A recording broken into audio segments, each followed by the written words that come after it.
Good morning, everybody. The sound system conked out yesterday, so I'm not gonna be long, and I'll try to speak much more slowly than usual. Today, Pentecost Sunday, culminates the whole Easter season. So this is the highest point of the Easter season, when the fullness of the Paschal mystery comes to bloom, and the promised Spirit that the Lord was talking about after His resurrection is now entrenched and firmly dwelling in the midst of His people. So today we can talk about the reality that the church was sort of given birth on the day when the Holy Spirit was poured forth into the hearts of all believers and into the world. And this is Pentecost Day. Now, what, as is my custom, I always ask the question, what does it have to do with us right here, right now? I'll start with what it is not. So, one, if the coming of the Holy Spirit, that is the fullness of the Paschal mystery, does not affect our economics, then we are not living fully what the mystery requires us to. If the coming of the Holy Spirit does not inundate our attitudes towards our political lives and the way we live our lives as Filipinos and as citizens of the world, then the coming of the Holy Spirit does not become real and functional in our lives. Sa madaling salita, ang pagbaba ng Espiritu ay may kinalaman sa ating ekonomiya, sa ating pakikitungo sa kapwa, sa sarili, sa mundo. At ang pagbaba ng Espiritu ay dapat may kinalaman sa ating politika, sa ating pagboto, sa ating pagkakahati-hati at kakulangan ng kaisahan.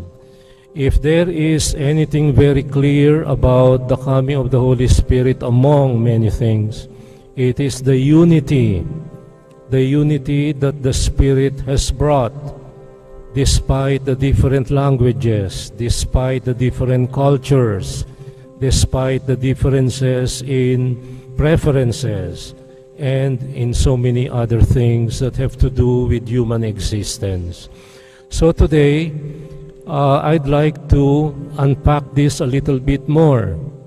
If the coming of the Holy Spirit has to do with every aspect of our personal and communal lives, I would like to say a few practical things. One, there was a time in our life when we never went out of the house without saying a little prayer.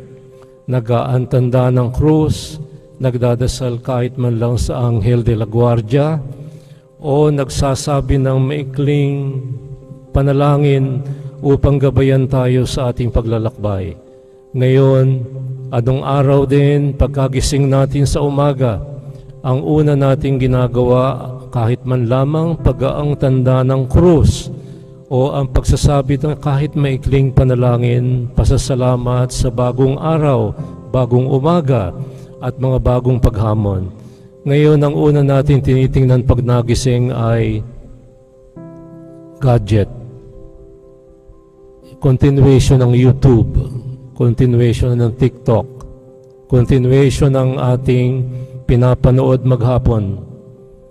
Maghapon na natin tinitingnan ang ating gadget, sa gabi, nasa tabi pa rin ng ating ulunan. Now, what does this mean? Yung bagay na ating pakikipagniig, pakikipag-ugnayan, at pakikipagkomunikasyon sa Diyos na kapiling natin, kasama natin, ay natabunan ng gadget, natabunan ng social media. Ngayon din, sa panahon natin, nung araw kung tayo medyo kinakabahan at magbo-board exam, anong ginagawa natin? Magsisimba, magdadasal ng rosaryo, hihingi ng panalangin sa lolo at lola, sa mga magulang. Ngayon, pagka kinakabahan, maraming drugs. Pagka medyo nanghihina at magbabiking, hindi panalangin ang ating pinanghahawakan, Red Bull, Lipovitan.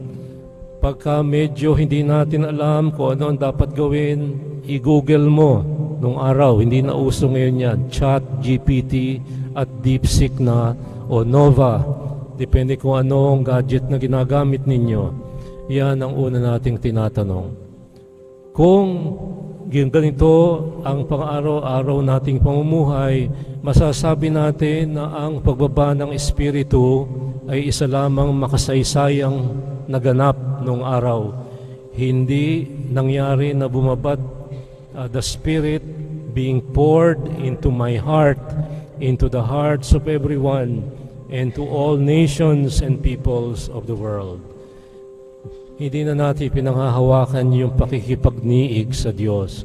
So today, the Feast of the Pentecost, the birthday of the Church, we would like to reappropriate, to re-empower the force, the power, the gifts of the Spirit by making it real in our lives. And we start with simple things, like a little prayer at the beginning of the day. Appreciation for what goes on in the Mass from beginning to end. This morning at 6, I explained how right from the very beginning, the procession, it is already symbolic and realistic and sacramental and mystical. But since the sound system conked out on us, I will not develop this. But suffice it to say this morning that we are duty-bound to, on our own, by our own power and volition, to make the Holy Spirit's indwelling presence in our hearts and in the Church become real, sacramental, mystical, makatotohanan, at nagbubunga sa buhay. Tulad ng ginawa niya sa pagbaba niya, nagdala siya ng 7 kaloob, pagpapasya, katapangan, wastong pagkilala at pagkilati sa mga bagay-bagay. Yan ang kinakailangan natin. Kung ang lahat sa buhay natin ay nakasalalay sa ChatGPT, sa DeepSeek, sa Nova, at sa gadget, then the Holy Spirit is not real for me and for you.